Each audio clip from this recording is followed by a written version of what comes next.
Aló.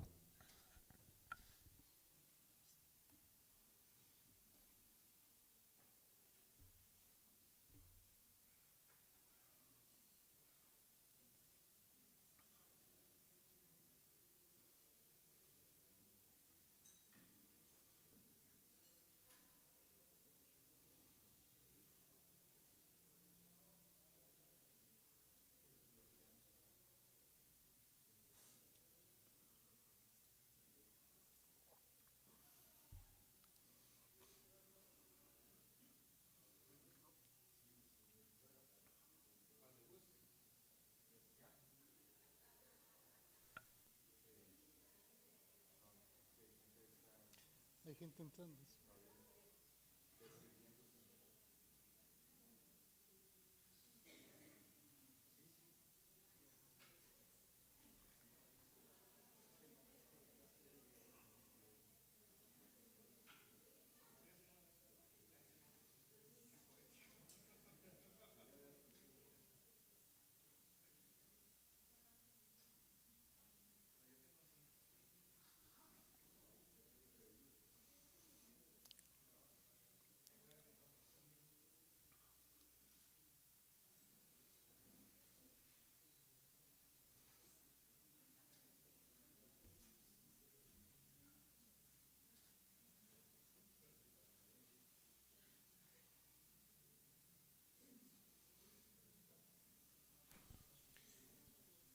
Bien, vamos a dar inicio a la segunda conferencia magistral de este Congreso.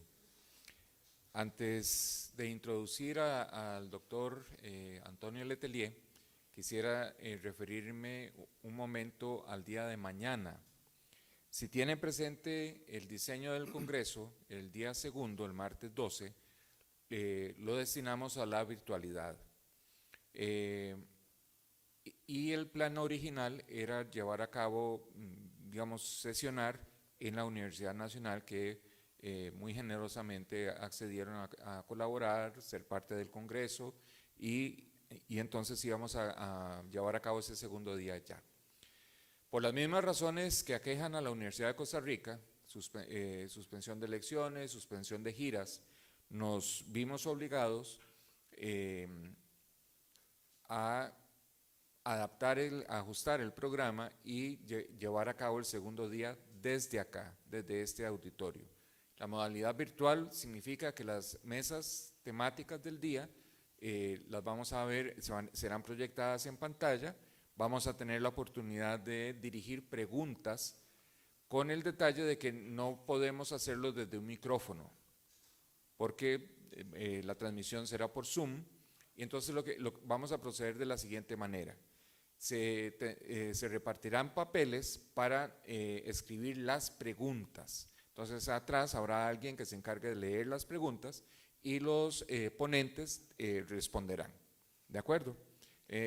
Mañana, en todo caso, al comienzo recordamos el procedimiento para que estén preparados. Igual vamos a comenzar a las 8 de la mañana en punto, por favor, en este mismo auditorio. Si eventualmente los organizadores vamos a estar aquí desde antes, si tuvieran algún inconveniente al ingreso, pues se comunican con nosotros para resolverlo. ¿De acuerdo? Muy bien. El doctor Antonio Letelier Soto es un psicólogo clínico de Chile con más de 18 años de experiencia y que se ha dedicado al trabajo con estudiantes universitarios, tratamiento clínico de estudiantes universitarios. El docente universitario ha participado en la coordinación de cursos, diplomados y posgrados en diferentes universidades y ha coordinado equipos de salud mental, tan útiles en este momento en nuestras universidades. Cuenta con experiencia en asesoría psicológica e instituciones, es poeta y doctor en psicología, miembro de la Sociedad de Escritores de Chile.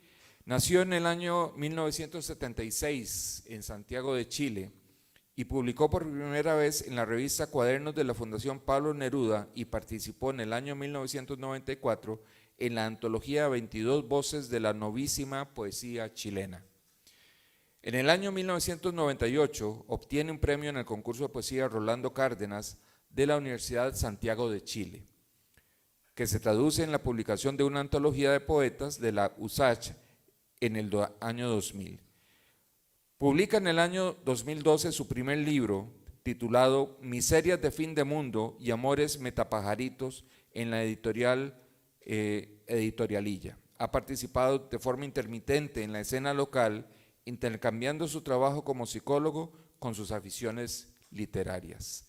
Sin más, le damos la bienvenida al doctor Letelier, que hoy nos acompaña con su conferencia magistral, y le cedo de inmediato la palabra.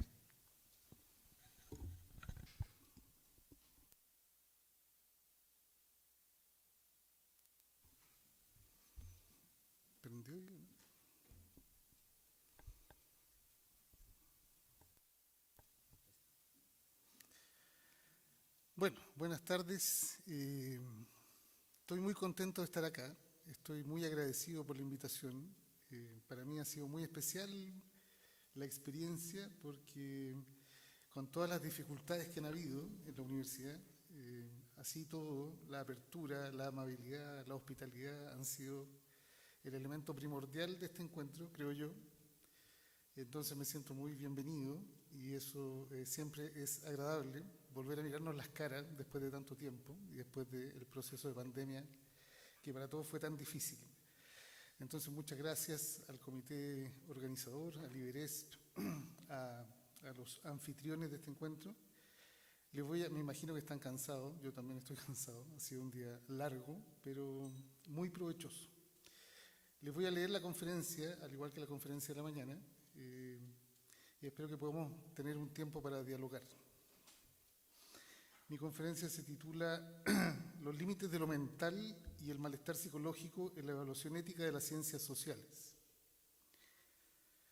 Me voy a referir a un tema sobre el que vengo trabajando en los últimos 10 años, que es la protección de la integridad psicológica en la investigación científica. Se trata de un tema que ha mostrado una gran variedad de complejos matices, particularmente en los últimos 2 o 3 años, a raíz del uso extendido de herramientas de inteligencia artificial, la gobernanza algorítmica y el acceso masivo a los datos personales, llamado también el Big Data. A partir de mi interés por el ejercicio y la investigación en psicología clínica, se me dio la posibilidad de pensar en los diferentes niveles en que las ciencias sociales y la psicología, dentro de estas, han abierto algunas preguntas particularmente relevantes para el campo de la ética en la investigación científica. Algunas de ellas: ¿qué relevancia tiene para el ejercicio de la investigación científica la noción de integridad psicológica? ¿Qué alcances tienen sus posibles transgresiones y qué aportaría a la disciplina un concepto claro de daño psicológico?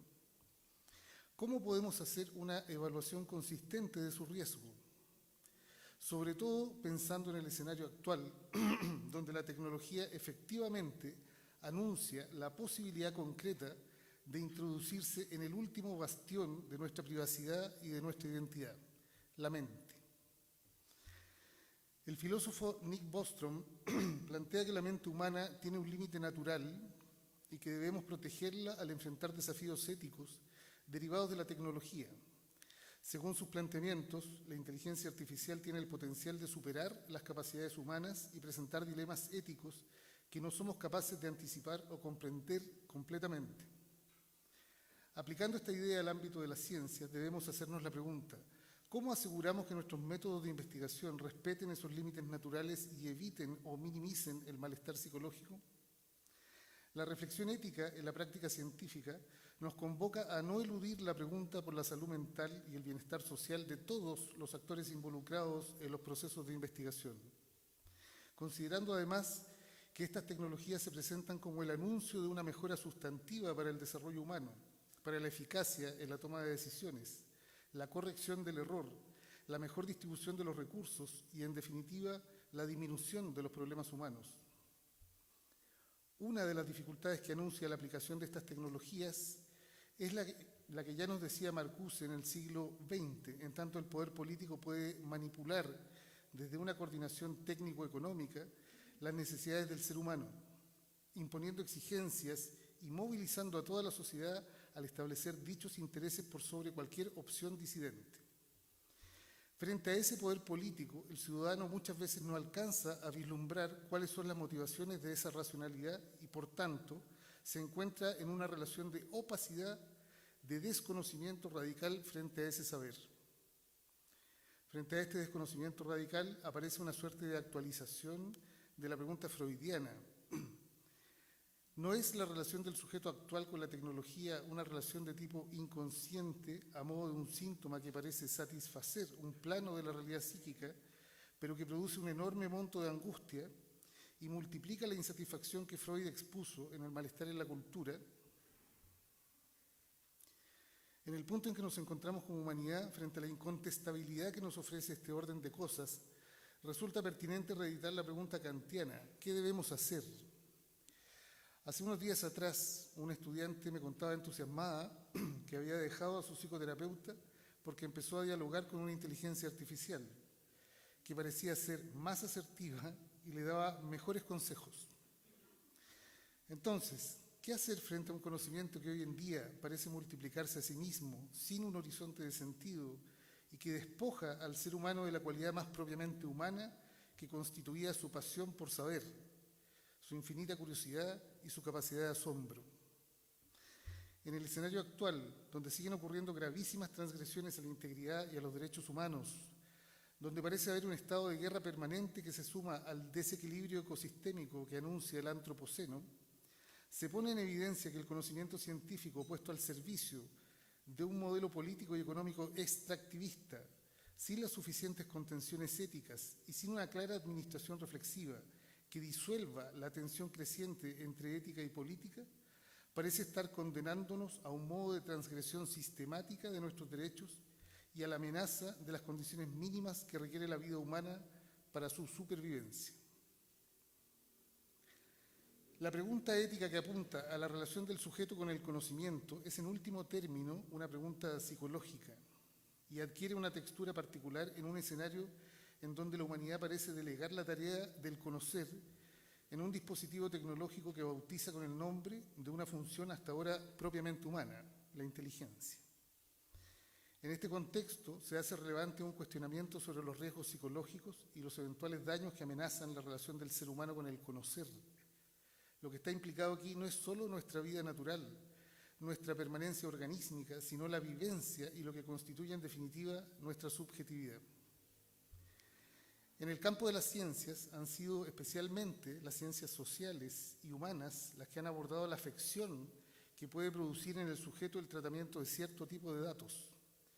Los llamados datos sensibles apuntan precisamente al compromiso psicológico que se puede establecer entre el sujeto y el conocimiento y modifican de diversos modos los ideales de neutralidad y asepsia que la ciencia positivista imprimió en la tarea investigativa a principios del siglo XX. Temas como la desigualdad social, el abuso, la violencia, el trauma complejo, la psicopatología, la estigmatización, que recae en cualquier forma de vivencia que no entre en los parámetros de la normalidad, tiene la cualidad de exponer a las personas que participan de sus investigaciones a una situación de inminente vulneración. Sin embargo, el daño que puede generar tal vulneración es prácticamente imposible de precisar o medir. Parafraseando al poeta, podríamos preguntarnos ¿qué se daña cuando se daña? Convengamos que se trata de un daño psicológico, en tanto la exposición de estos datos, de los diagnósticos, de las formas particulares del padecer, puede provocar o reeditar sentimientos de angustia, displacer o estrés. El concepto de daño ha sido abordado ampliamente por la filosofía, en particular por la filosofía del derecho y la filosofía política. En el ámbito específico de la investigación biomédica también encontramos muchas publicaciones asociadas al tema y es un tópico prioritario que fundamenta la evaluación de los comités de ética, proteger de daños y riesgos a los sujetos de investigación. En el contexto de las ciencias sociales, el concepto ha sido menos trabajado, de acuerdo al manido argumento que indicaba que las ciencias sociales eran inocuas y no requerían de este tipo de evaluación. Los conceptos de riesgo y daño son diferentes y su diferencia está atravesada por un criterio temporal. El concepto de riesgo alude a situaciones en las que es posible pero no certero, que un evento indeseable suceda. El riesgo se basa en una noción de probabilidades y en el establecimiento de un umbral a partir del cual es posible que se transforme en daño. Frente al concepto de riesgo, cabe una reflexión anticipatoria que hace necesario y urgente un pensamiento ético. El concepto de daño ha sido trabajado, entre otros autores, por Joel Faber, quien en su libro El daño a otros comienza recurriendo al principio de daño de John Stuart Mill, que señala: el único fin por el cual se puede ejercer legítimamente el poder sobre cualquier miembro de una comunidad civilizada, en contra de su voluntad, es para prevenir el daño a otros. Feinberg propone un concepto contrafáctico de daño a partir de una situación hipotética. Alguien es dañado cuando es puesto en una situación peor de la situación en la que se encontraría si determinado hecho no hubiera tenido lugar. En honor al tiempo, quisiera detenerme en la mención de algunos de los riesgos que plantea la tipología específica de los daños que podemos encontrar en el contexto de la investigación científica. Me refiero a los daños psicológicos. Entre los riesgos psicológicos más mencionados se incluye la posibilidad de experimentar síntomas depresivos, angustia, culpa, ira, estrés. Entre los riesgos sociales más recurrentes se puede exponer a los participantes a sufrir daños en sus vínculos con otras personas, la estigmatización por sufrir alguna enfermedad o por realizar alguna práctica considerada moralmente cuestionable, o por su identidad o su condición sociocultural. La relevancia que adquiere el concepto de riesgo o daño en la ética de la investigación tiene que ver con la posibilidad de instalar una herramienta didáctica. La habilidad para dimensionar el riesgo y, por lo tanto, para prever el daño, incide en el desarrollo de una cierta cultura ética en la investigación, donde la mirada en torno a la ética se naturaliza, se hace prospectiva y no reactiva, precisamente para que la reflexión no llegue después del daño, sino antes del riesgo. Si uno se detiene a mirar la evolución de la productividad científica en el mundo occidental, resulta evidente que se inscribió en una espiral de progreso que durante la mayor parte del siglo XX se apoyó en la idea de que el conocimiento y el potencial de desarrollo humano no tenían límite alguno. Y en esa lógica, los riesgos parecían secundarios, casi accidentales o finalmente inexistentes. Las primeras crisis del capitalismo junto a las guerras mundiales permitieron instaurar la posibilidad de un veto ético al desarrollo prácticamente ilimitado del conocimiento y su productividad tecnocientífica. Y esto se hizo en virtud de la evaluación a posteriori de los daños.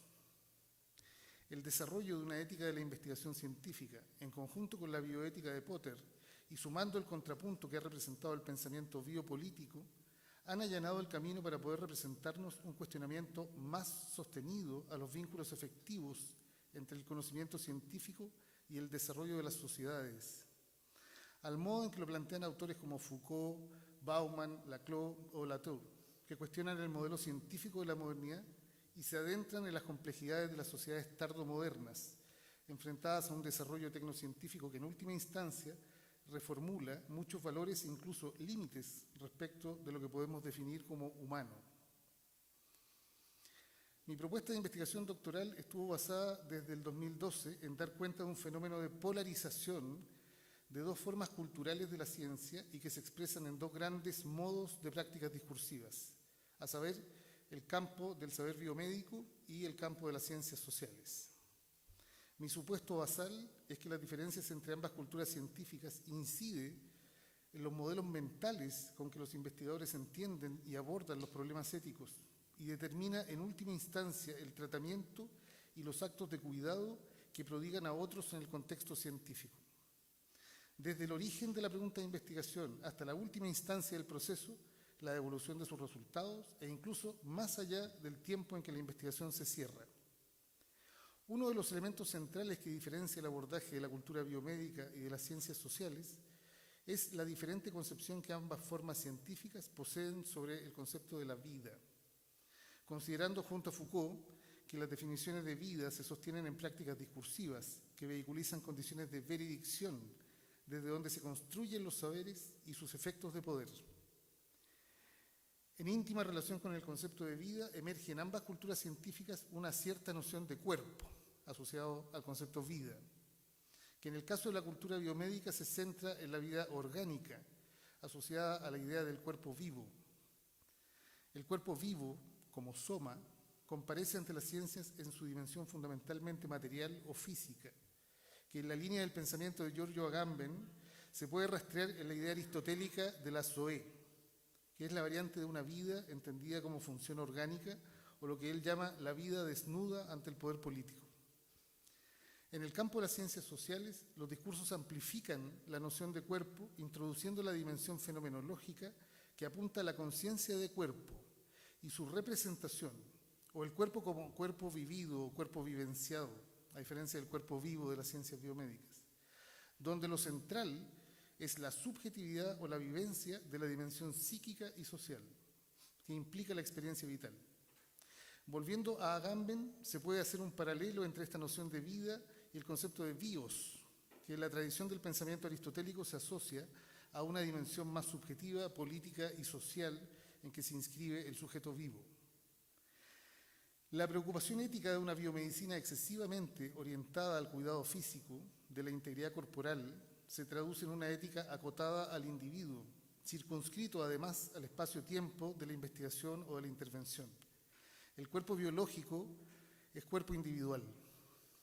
Frente a esto, algunos autores como Kotov, famoso bioeticista chileno, señalan que es precisamente la referencia excesiva al cuerpo orgánico en la bioética lo que ha sumido a la disciplina en un estancamiento caracterizado fundamentalmente por lo que él llama una notoria falta de imaginación.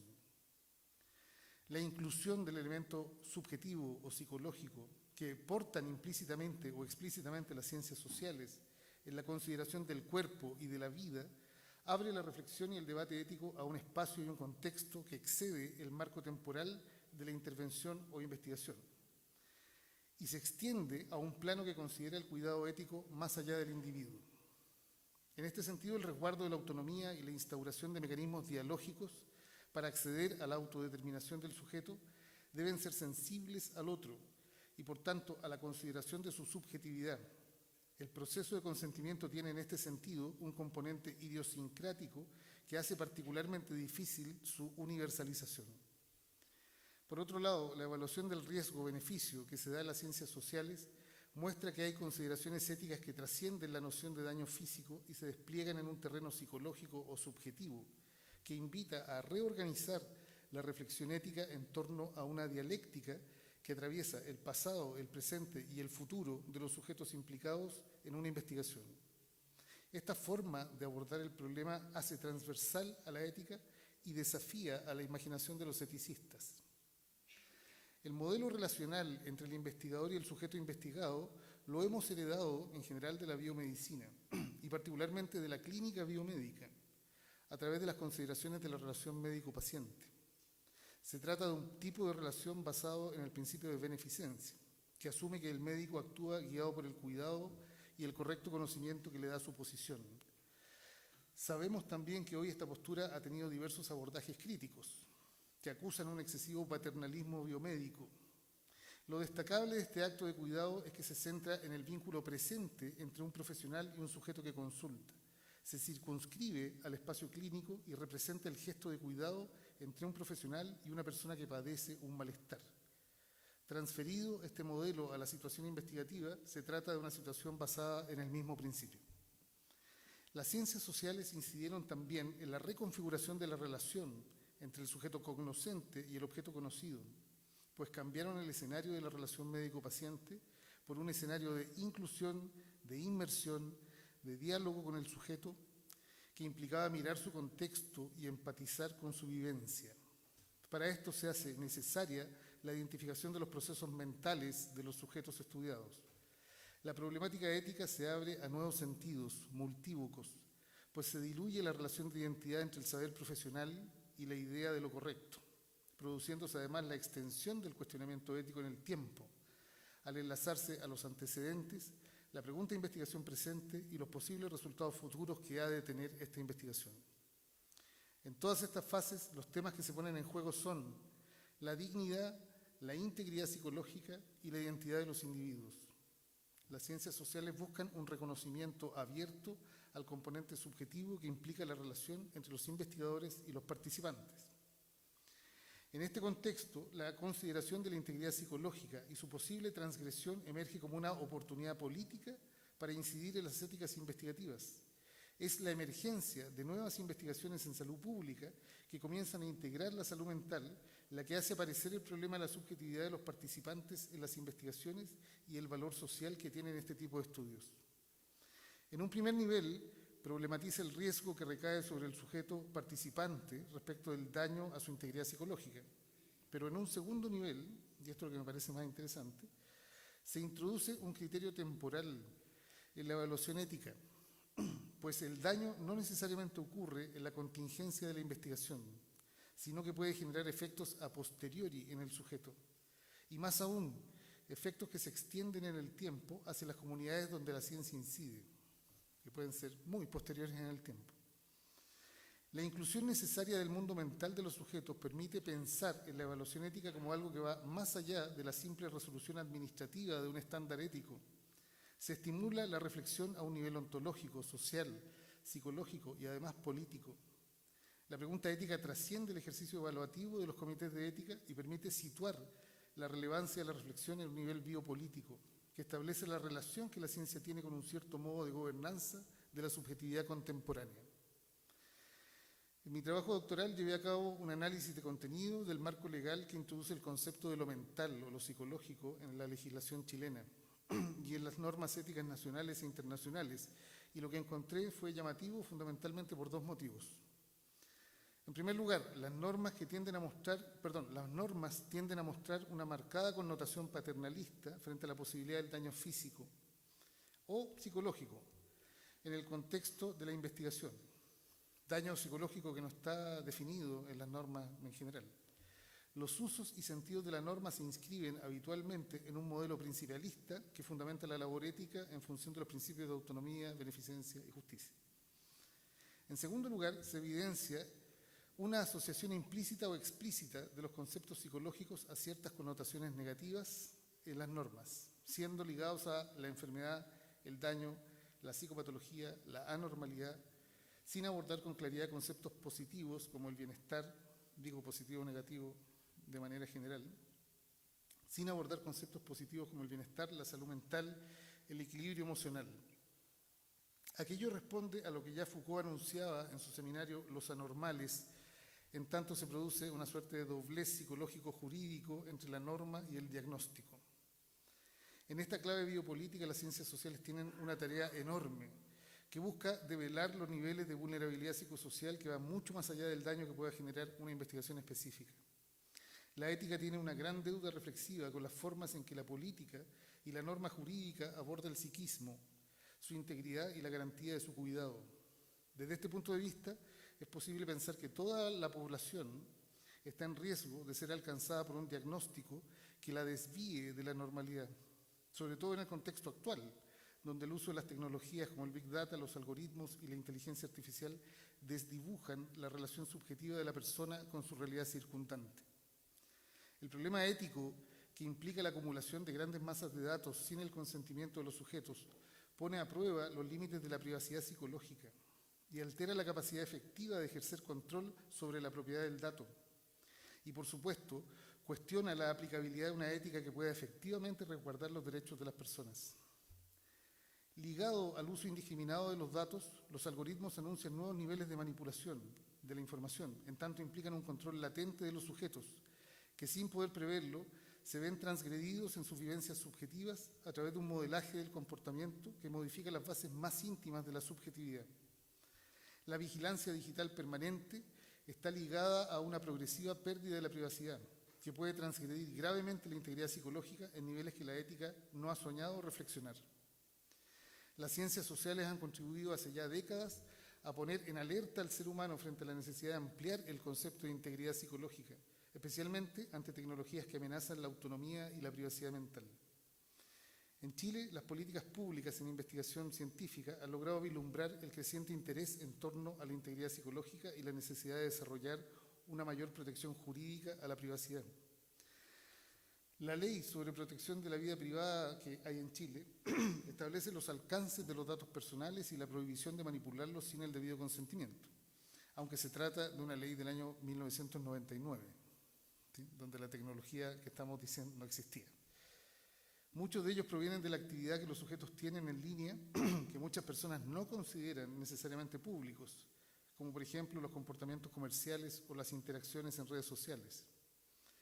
El problema es que la organización algorítmica de estos datos puede ser utilizada para predecir comportamientos e incluso influir en las decisiones personales, cuestión que limita la autonomía en niveles inconscientes. Vuelvo aquí a anunciar el concepto de lo inconsciente, que me parece interesante trabajar. Chile ha sido un país pionero en la región a través de iniciativas que buscan regular la inteligencia artificial y la protección de los derechos digitales. El recientemente creado Ministerio de Ciencia y Tecnología ha impulsado la discusión en torno a la creación de normas que protejan la integridad psicológica, sobre todo en la investigación social. Si bien la inteligencia artificial y el análisis de un gran número de datos son herramientas poderosas que tienden a beneficiar a las investigaciones, implican un desafío ético de proporciones desconocidas en términos del manejo de la privacidad y sobre aspectos propios de la limitación de la autonomía en el tema del consentimiento informado. Los alcances mentales de las nuevas tecnologías han puesto en alerta a muchos países que comprenden los eventuales efectos de sus usos. En el año 2018, el Consejo Nacional de Investigación en Ciencias Sociales estableció una serie de lineamientos éticos para la investigación en contextos vulnerables que incluye como tema fundamental la necesidad de minimizar el daño psicológico y emocional de los participantes. Estas políticas incluyen principios que buscan asegurar que el uso de algoritmos y la recopilación de datos respeten los derechos de privacidad e integridad psicológica. Respecto a este punto, quisiera destacar algunos elementos que tienen que ver con los neuroderechos. No voy a alcanzar a desarrollar ese tema, pero es un tema que se anuncia a propósito de esto, y que imponen dos aspectos principales como desafíos a la legislación y a la ética a nivel internacional.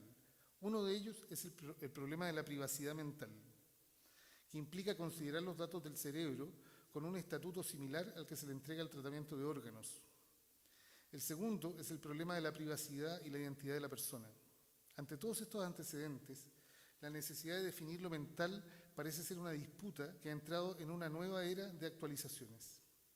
La indeterminación de las definiciones obliga a los investigadores a llevar los cuestionamientos a un campo donde lo ético y lo jurídico se entrelazan en el esfuerzo por dibujar un límite posible en cuestiones tan imprecisas como la libertad cognitiva, la privacidad mental, la integridad mental, la autopercepción identitaria, el acceso equitativo a la mejora cerebral, la protección contra sesgos, la autonomía de la voluntad y la autodeterminación personal.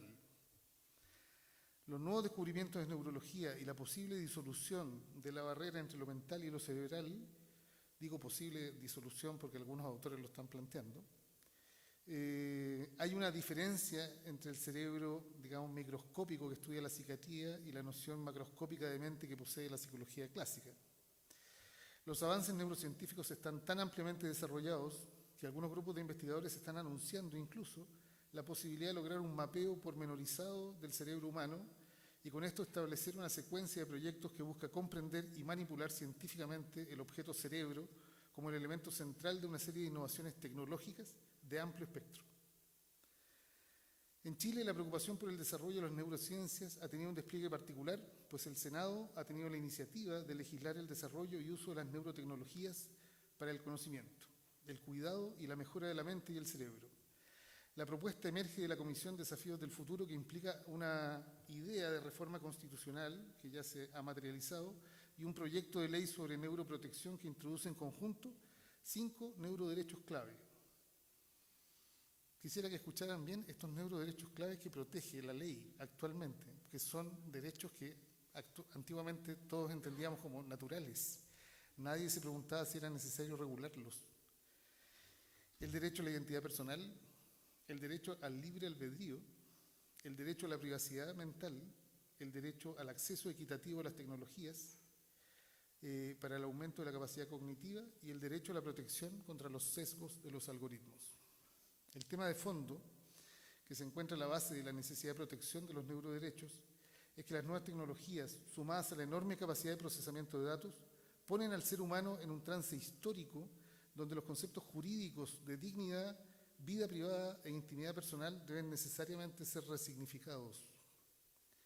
El desarrollo actual de las neurociencias propone un cambio éticamente desafiante al desarrollo científico global, tanto a nivel biomédico como en el campo de las ciencias sociales. la naturaleza expansiva de sus tecnologías y el grado de implicancia que tiene con prácticamente todas las actividades humanas elevan el fenómeno a un nivel comparable con la revolución industrial. Desde la filosofía de la medicina, las ciencias sociales, las disciplinas psi, el derecho, la economía y muchas otras actividades humanas son susceptibles de un profundo cambio asociado a las modificaciones que se pueden producir en el interfaz entre el cerebro y las máquinas. Los alcances jurídicos de las potenciales modificaciones o intervenciones en el cerebro llevan implícita la posibilidad de redefinir la naturaleza jurídica de la persona y, por tanto, los márgenes de sus derechos fundamentales, lo que implicaría desarrollar prácticamente un nuevo sistema jurídico que sea comprensivo y que logre adaptarse a los hechos de una realidad que está en plena configuración. Los problemas más relevantes de esta revolución científica son, vuelvo a decir, la privacidad mental, la identidad individual. Las enormes modificaciones al mapa de la subjetividad imponen la necesidad de mirar la investigación científica desde la óptica de la responsabilidad social, sobre todo de cara al uso efectivo de estas tecnologías. La responsabilidad social interpela directamente a los investigadores en cuanto a su grado de participación cívica o política y el nivel de involucramiento con sus sociedades. El compromiso político es un llamado explícito a hacer una ciencia que responda a las necesidades reales de la sociedad y sostenga la transmisión de los resultados a la población general, basados en un criterio que proyecta el valor social que tiene la ciencia en última instancia. En este llamado, el puente que imaginó Potter entre ciencias biomédicas y humanidades se hace más necesario que nunca y llama a toda la urgencia que podamos imprimirle. Muchas gracias.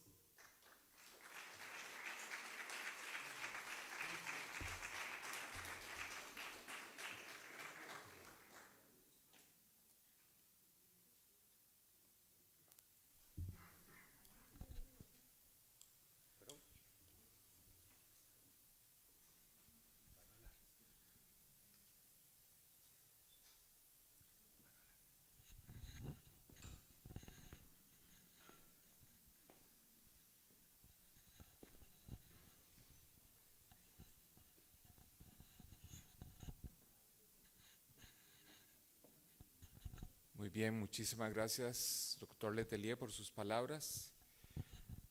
No deja de llamar la atención que en este primer día del Congreso hay algunas notas que se vienen dando, que se van mostrando a lo largo de la mañana y la tarde, que yo asociaría con, bueno, voy a usar esta palabra, con una cierta desmantelamiento de una normalidad que ya nos resulta inaceptable, que se está resquebrajando, que se está reventando por algún lado y que va mostrándose de diferentes maneras. En este momento el doctor Letelier se refirió a algunas cuestiones delicadas, incisivas, sobre la investigación biomédica, la relación con la investigación en ciencias sociales y por supuesto la salud mental. Vamos a dar un espacio para preguntas o comentarios sobre la exposición del doctor Letelier.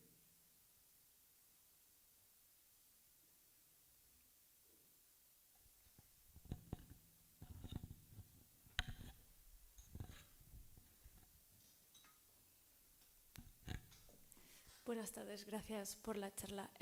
Mi pregunta sería, en este marco que ha propuesto, ¿cuál sería también el daño psíquico que puede recibir el investigador y no solo la persona investigada?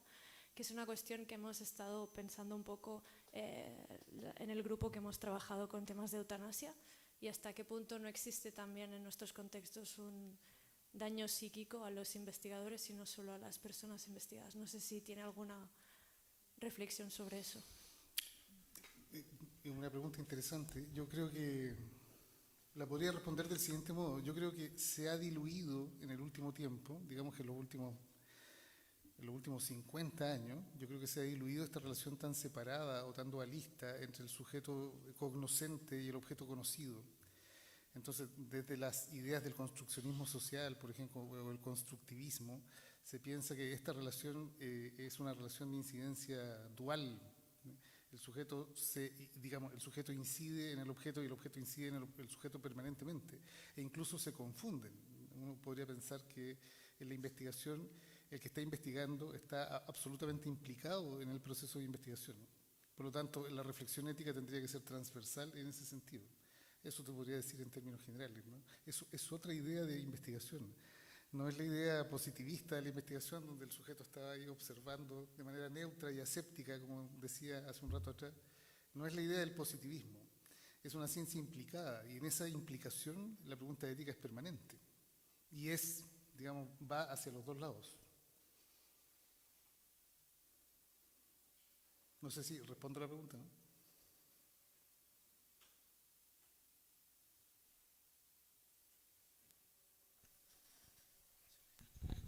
Muchas gracias por la charla, Antonio.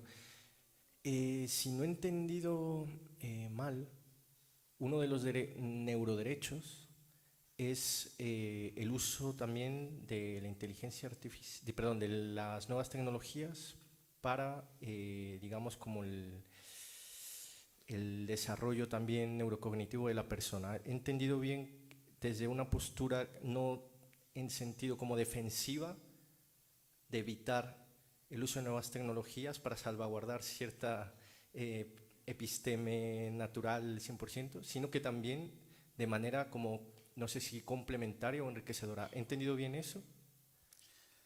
¿Te refieres al derecho a los mejoramientos cerebrales? ¿Sí? El derecho al acceso equitativo de la mejora cerebral, ¿cierto?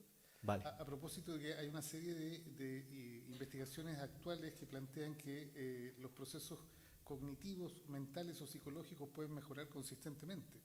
Incluso algunos investigadores están planteando la idea de hacer desaparecer ciertas psicopatologías, por ejemplo, como la depresión. No sé si se acuerdan, yo les hablé del famoso chip que se inserta en el cerebro y que estaban planteando que podía hacer desaparecer la depresión. No estoy diciendo con esto que yo crea necesariamente en esto, pero efectivamente esa tecnología se está planteando como una posibilidad de mejoramiento cerebral directo, ¿sí? Biológico. Por supuesto que ese mejoramiento cerebral biológico va a generar una serie de alteraciones psicológicas o mentales. Entonces hay que mirar ambas cosas. Primero, la viabilidad del experimento que permita cambiar ese sufrimiento psicológico, modificarlo o hacerlo desaparecer, y ver además cómo se relaciona el sujeto con eso y qué acceso tiene a eso también, porque eso tiene un elemento sociopolítico, digamos, ¿no? Hay ciertas personas que quizás podrían acceder a ese beneficio y otras que no. Y ahí está el problema de la equidad también, ¿no? ¿Sí? Respecto a las mejoras cerebrales. Sí, eso me parece un temazo sobre el mejoramiento humano, pero también quería preguntarte sobre quizá, o yo lo veo, digamos, de esta manera, no yéndonos al mejoramiento humano, sino, por ejemplo, el uso de la inteligencia artificial dentro de ámbitos universitarios, que es un tema que a mí en lo personal me interesa. Se podría quizá argumentar que el estudiantado, teniendo la posibilidad de hacer un uso responsable y digamos que pueda beneficiar su educación mediante el uso de la inteligencia artificial, quizás se podría reivindicar, es una pregunta, lo es, como parte de un neuroderecho, es decir, de eso, que la universidad, eso se está implementando, algunas universidades en España lo están haciendo, lo están incluyendo, y quizá, no sé, quizá pueda verse también de esa manera, ¿no? No sé cómo tú lo veas. Gracias. Sí, gracias también por esa pregunta.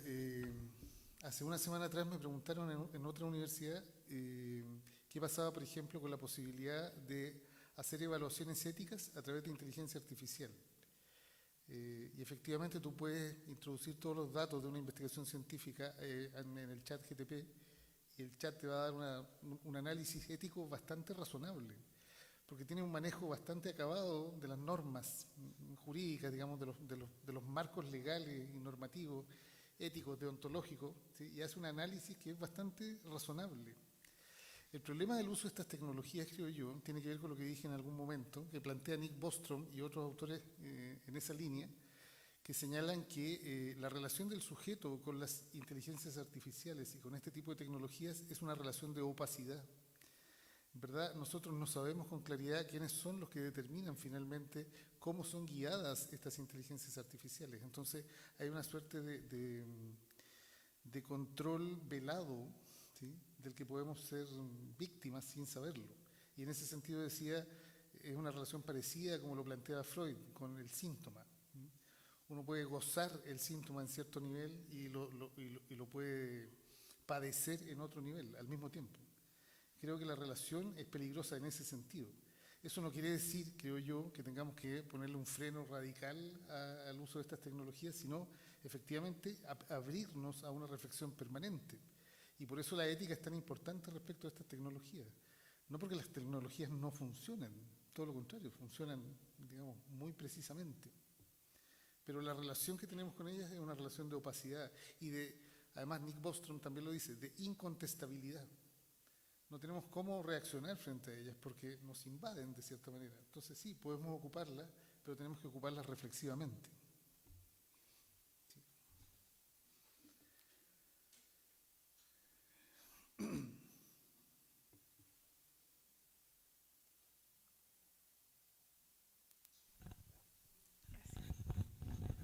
Felicitaciones por la conferencia, me gustó mucho.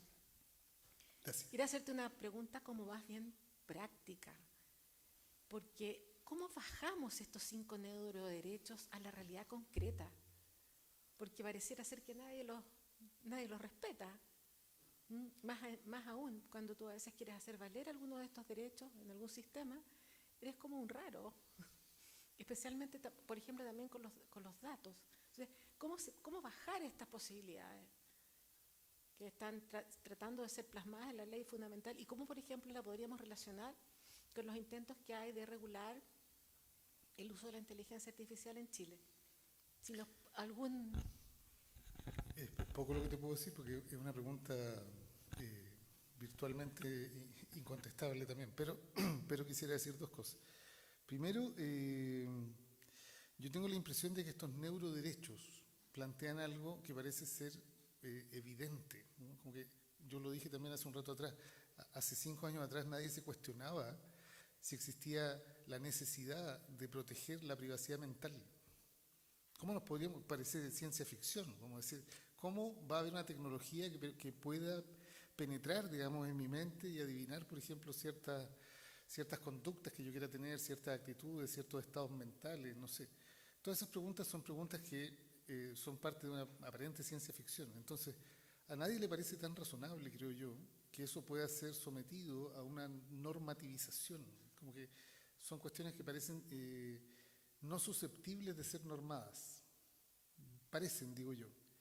Pero me parece también que es muy interesante que la legislación chilena, digamos que dentro de la región, por lo menos de Sudamérica, Chile fue uno de los primeros países que dijo, oye, tenemos que cambiar la Constitución y pensar en el problema de la privacidad mental. Porque la privacidad mental tiene que ser un derecho, porque estas tecnologías están amenazando precisamente la privacidad mental, ¿sí? Pero no sabemos el alcance que tienen, porque piensen, o sea, hagan un arco, digamos, en el arco temporal, de aquí a 5 años más, ¿cómo vamos a estar usando la inteligencia artificial? Yo me preguntaría incluso si la academia va a poder, digamos, sobrevivir a este tipo de tecnología. A propósito de la pregunta que me hacía Luis. Entonces me parece sumamente relevante normarlo, y digo normarlo sin saber cómo normarlo. Y por eso digo que la relación que tenemos con este tipo de tecnologías es una relación radicalmente inconsciente. No tenemos noción de lo que realmente nos está haciendo. Y no tenemos la capacidad prospectiva tampoco de ver los efectos a largo plazo y a mediano plazo y a corto plazo. O sea, yo creo que de aquí a 5 años más, en verdad, esto va a ser superlativo. El desarrollo de esta tecnología.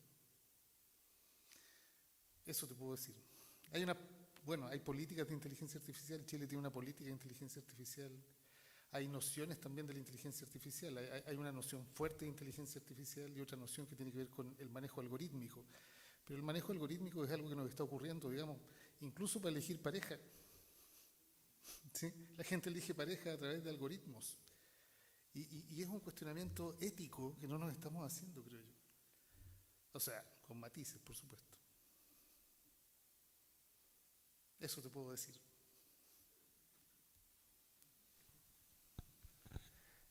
Respecto a la academia, como con la inteligencia artificial, la Universidad de Toronto está coevolucionando. Eso es como lo que ellos como que determinaron, crearon una base de datos, una inteligencia artificial para ellos mismos, la cual está conectada mediante redes neuronales a todas las bases de datos que ellos tienen y que firman contratos para publicar. Entonces, todos los insumos que generan ya saben que están revisados como fácticamente para poder ser mencionados. Es súper interesante, ahorita estoy llevando un curso con ellos y ver cómo ellos, digamos, el Norte Global está desarrollando todas estas situaciones, nos deja así, ¿verdad? Como pasmados un poco, ¿verdad? Porque sí está muy alejado de nuestra realidad. En Costa Rica, de hecho, estamos tropicalizando el proyecto del que tuviera el Senado de Chile sobre los neuroderechos también. Ahorita está en comisión legislativa y la comisión de bioética, que es como la que más maneja eso, y también invitaron a la maestría en bioética de la Universidad Nacional para poder hablar sobre el tema. Explicaron que sí están de acuerdo con la loabilidad que pueden tener los neuroderechos en una implicación ya más a largo plazo. Sin embargo, también pusieron como en contraposición el principio de la navaja de Ockham, ¿verdad? Si multiplicamos los entes, entonces van a perder su efectividad y también cobertura sobre las poblaciones vulnerables. ¿Cuál podría ser como ese punto medio donde uno podría decir, bueno, tenemos la cobertura de los neuroderechos, pero sin tampoco restarle tal vez la importancia o no sé si se puede cuantificar, obviamente no se pueden cuantificar los derechos, pero sin restarles esas cualidades que ya tienen los ya existentes? Es una pregunta que no alcanzo a responder, ¿eh? De verdad no tengo las herramientas para mirar el futuro respecto de eso, pero me parece interesante. Hay un concepto de otro filósofo que no recuerdo en este momento cómo se llama, pero él habla de la algocracia, ¿sí? El gobierno de los algoritmos.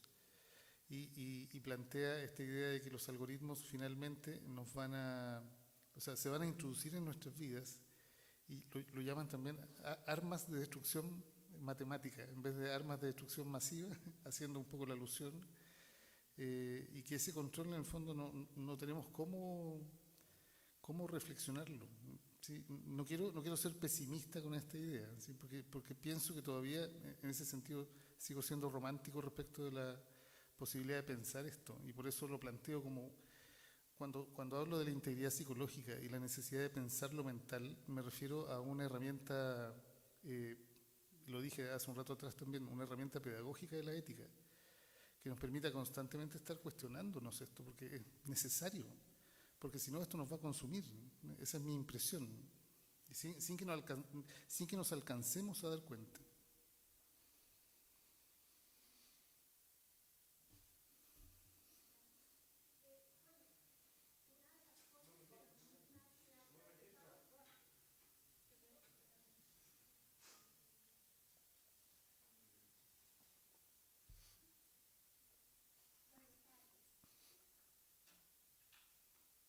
Buenas tardes. Ahora sí.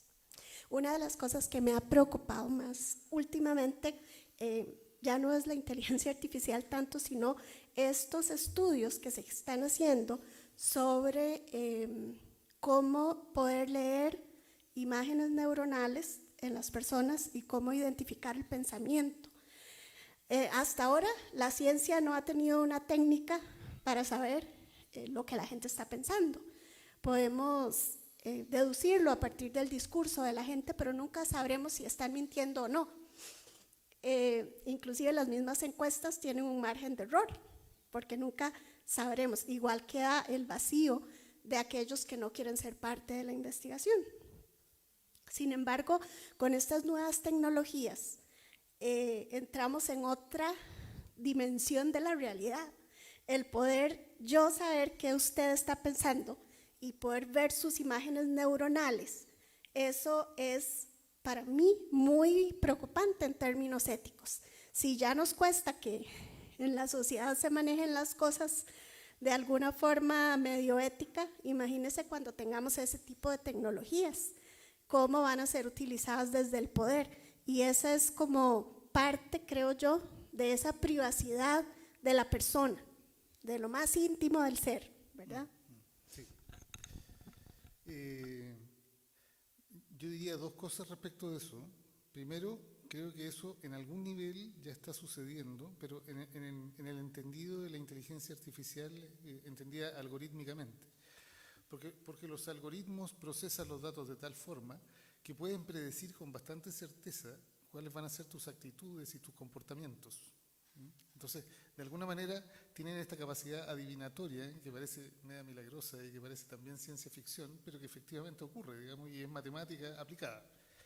Ese riesgo ya existe.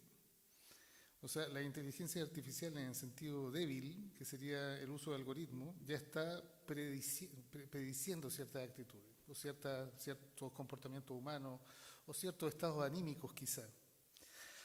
Ahora, la pregunta por la inteligencia artificial fuerte, es decir, si efectivamente vamos a encontrar un modelo que nos permita generar una interfaz entre la máquina, digamos, y la neurona, o la red neuronal, y que nos permita mirar pensamiento o mirar, no sé, procesos cognitivos más complejos, me parece que todavía es ciencia ficción, pero no sé hasta cuándo.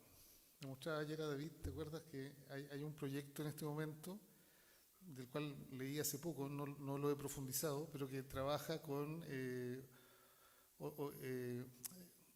órganos neuronales básicos que los conectan a un computador y que generaron una suerte de ordenador como medio biológico y medio digital, ¿sí? No sé cuál es el alcance, están hablando también de la computación cuántica y de una serie de otros fenómenos que probablemente van a hacer saltar este avance tecnológico a cuestiones que no sabemos en este momento, pero que podrían dejar de ser ciencia ficción en poco tiempo.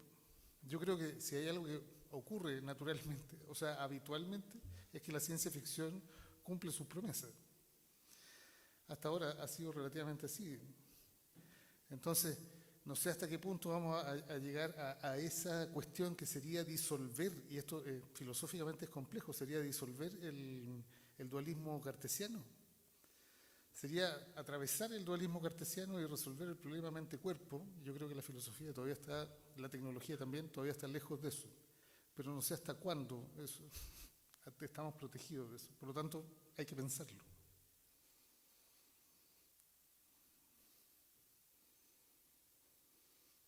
No lo sé.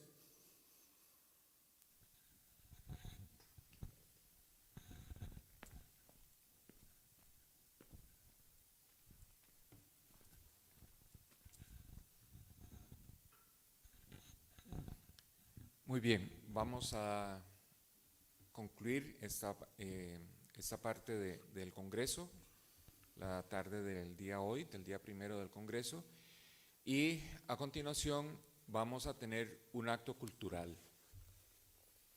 De las primeras cosas que salieron cuando comenzamos a diseñar el Congreso fue el ofrecimiento de la doctora Cruz Netza de ofrecernos como un acto cultural inaugural, y lleva buena parte, podría decir que todo el año, preparando ese acto cultural.